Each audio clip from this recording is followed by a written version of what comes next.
Stephen, Boxing UK in association with Supreme CBD. Eddie Hearn, good to catch up at a proper boxing event this week. Yeah, it was, it's a good night. The main event and a couple of others didn't quite catch fire, but there's a lot of interesting fights, fun fights, and we move on to Cancun. Jorge Linares has announced his retirement after a 12-round points defeat to Jack Catwell. Can you talk us through tonight?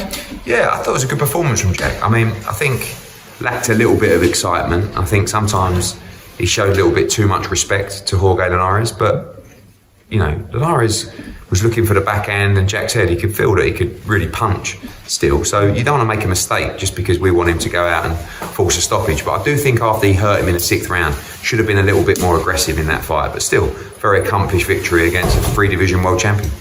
Last time we spoke to Jack, he said he liked the winner of Devon Haney and Regis Prograis. And then tonight, the whole Josh Taylor Twitter spat started again, and he wants Josh Taylor. What would you advise him? I think every fighter wants to win a world title, and arguably Jack should have won all of them. But it's the history now, it's the past. I just think all British grudge matches work. We've seen it a million times before, and there's probably no bigger grudge match than Josh Taylor against Jack Catterall. So Josh Taylor is spiteful in and out of the ring, and I think he's great in the build-up. I love his energy at the press conferences. That'll be X-rated, and it'll be a great fight. So for me, that's the sensible fight to make. It's no longer undisputed champion against challenger. It's two guys. One's coming off a couple of victories, and the other one's coming off a defeat, but has boxed at a high level and was undisputed champion. So we've already had a couple of conversations with Top Rank who are keen to make it happen. Now we have to see if there really is a chance to get that made. Just a quick word for Jorge Linares. You've dealt with a few of his fights with British fighters. He's called it a day. Yeah, he's a legend. Even tonight, you can see his timing is not quite there, but he's still a very good fighter. There's a lot of fighters he would have beaten tonight, but I think now's the right time. He had his final fight in the UK, which he wanted to do, and we wish him all the best. Just away from this, Eddie, the boxer card was hit with late withdrawal problems, and then you experienced one yourself. I didn't speak to you during the week. Do you genuinely feel a little wry smile or a little bit of a giggle within yourself when something happens to a rival? Nah, I think, that's kind of like a little bit childish. It's like the Showtime stuff. I've been there a million times with late withdrawals and cancellations, and it kicks you in the nuts. So, but everything, it's like things work in a cycle. You get like a run of like headaches and nightmares, and just gets worse and worse. You can't seem to get a break, can't seem to do a big show, can't seem, and then you get that happen, and it's like things pile up real quick. But those guys just, like everyone, stay positive and things will turn around, and maybe they'll make a big fight and they'll get that rescheduled, and I don't know. But no, never like like everyone said this week, because like Espinosa and Leonard Ellaby, they give you a load of stick, oh, who wants to fight on an app? And now they want to fight on the app. They're asking if they can fight on the app. And stuff like, the boxer stuff. I felt more for Joshua Buatsi, in all honesty. I like the guy, and I just think his career's just nosedive off a cliff.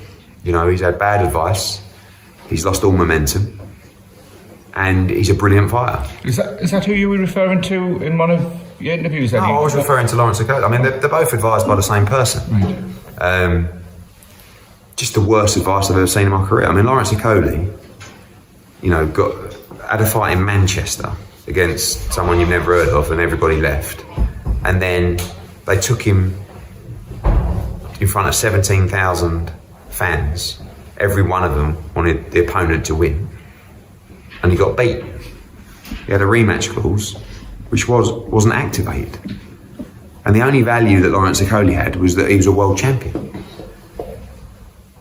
I just, and sometimes people get advised that the grass is greener, and there's levels to this game, and we're absolutely number one, and no one can compete with how we manoeuvre fighters and how we respect fighters, how we pay fighters, and how we don't lie to fighters. And I look at Joshua Buatsi, who was given it on a plate for a world title, for 7 figures plus, plenty more, and didn't want to do it. And I respect that, I understand it, but then go into the wilderness and fight Stepien, and then Aziz, who's a British champion. Now that fight falls through, when's it going to get rescheduled? And Buatsi's a class fighter, but when you lose momentum, it's a killer for your career. And, It's a shame because I had both of those guys from the debut. And I always like to take a fighter from the debut to the end of the career, and I could have done so much more with those two guys. But a little bit of bad advice just sometimes ends your career. Speaking of fighters who might have lost a little bit of momentum, Conor Benn, last time we spoke there was rumours backstage that you were going to announce that one. Are we any closer? No, everyone, they were asking me tonight, I've heard you're announcing it tonight. No, we're not, but we are making a decision to move forward and try and make that fight in the UK. December 23, we know, we'll see what happens next week. But if we have to go second or third week of January, it's not a problem either. But yeah, I think it's time now. You know, I think this country needs that fight. Eubank needs that fight, Conor Benn needs that fight, and we just want to get it made. Can Conor Benn fight in the UK, Eddie? Because I don't know. Yeah, he can certainly fight in the UK. I mean, whether that's with the British Boxing Board of Control, of course, that's always our preference. Whether I promote the fight or not, I just want Conor Benn to have that fight. So we believe that having won his case with, we've been through this, he won his case with the board, he won his case with UK. He's not suspended, he's cleared to fight. Legally, that is the case. Now, there's an appeal coming up, which we understand will take place in February or January or whatever. But until that appeal is heard, and there's a decision which will probably come 4 weeks after an appeal, he's cleared to fight. So we're going to lock in that date, and then it's over to the board. Interestingly, the board are running the event in Saudi Arabia and sanctioning the fight between two unlicensed British fighters. One of them's a 34 fight world heavyweight champion who's number one in the world, and against an opponent that's never put on a pair of gloves. Is it as ridiculous as what we were at last week, Eddie, this fight next week? No. I mean, at least, but it's kind of, it's a mismatch, but it's a tremendous event and they've done a great job. And I don't mind the event, but we're talking about an event in Saudi Arabia that the board are going to sanction, to run. But, it's that much of a, like, that shouldn't be, I'm not saying the fight shouldn't take place, but any respectable commission should be questioning the matchmaking of that fight. And I'm not sure, but you're talking about, a guy that's won his case against the board and is not suspended in a brilliant 50-50 fight that sells out a stadium in the UK against really an exhibition that you're sanctioning in Saudi Arabia. I didn't know that till today. Not a lot of people do, but they are the governing body for that fight and that event.